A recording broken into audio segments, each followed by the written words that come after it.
கண்ணு கெட்டின தூரம் வரையும் எங்களை அடிச்சுக்கிற மாதிரி யாருமே கிடையாது, நாங்கள் தான் எங்கள் ஆட்டக்காரங்க, எங்களுக்கு எதிராக யாருமே இல்லை அப்படின்ற மாதிரி ஒருத்தர் பேசியிருக்காரு. பேசினது யார்? விடுதலை சிறுத்தைகள் கட்சி தலைவரும் எம்பியுமான தொல் திருமாவளவன் அவர்கள். அவர் இப்போ என்ன சொல்கிறார் அப்படின்னு பார்த்தீங்கன்னா, திமுக தலைமையிலான மதசார்பற்ற முற்போக்கு கூட்டணி மட்டும்தான் தமிழ்நாட்டில் ரொம்ப ஸ்ட்ராங்கான ஒரு கூட்டணியாக இருக்குது. அதுக்கு எதிரணியில் கூட்டணி ஃபார்மேஷன் கூட எங்கேயும் இல்லை. அதிமுக பாஜக கூட்டணியே அது மாதிரி இருக்குது, ஆனால் ஒரு உண்மையான வடிவம் இல்லை. விஜய் தனியாக இருக்கார், அவர் கூட்டணியே இல்லை. விஜய் தலைமையிலான தாவேக தனியாக இருக்குது, இப்போதைக்கு பெரிய கூட்டணி ஒன்றும் ஃபார்ம் ஆகாமல் இருக்குது. அப்போ எதுவுமே ஒரு கூட்டணி உருவம் பெறவே கிடையாது, நாங்கள் மட்டும்தான் ரொம்ப ஸ்ட்ராங்கான ஒரு கூட்டணியாக இருக்கோம் அப்படின்னு பேசியிருக்காரு திருமாவளவன் அவர்கள். திமுக தலைமையிலான மதசார்பற்ற முற்போக்கு கூட்டணியை எதிர்ப்பதற்கு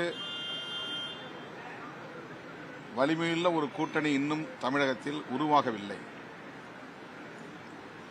அதிமுக பாஜக கூட்டணியாக இருந்தாலும் சரி,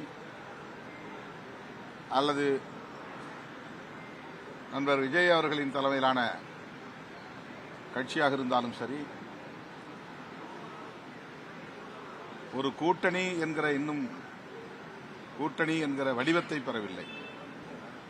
திமுக தலைமையிலான மதசார்பற்ற முற்போக்கு கூட்டணிக்கு எதிரான வதந்திகளை பரப்பிக் கொண்டிருக்கிறார்கள். தமிழ்நாட்டை பொறுத்தவரையில் தமிழ்நாட்டு மக்கள் மதசார்பற்ற அரசியல் சக்திகளுக்கே துணை நிற்பார்கள், நல்லாதரவை வழங்குவார்கள். மீண்டும் திமுக தலைமையிலான மதசார்பற்ற முற்போக்கு கூட்டணியை மாபெரும் வெற்றி பெற துணை நிற்பார்கள் என்று நம்புகிறேன்.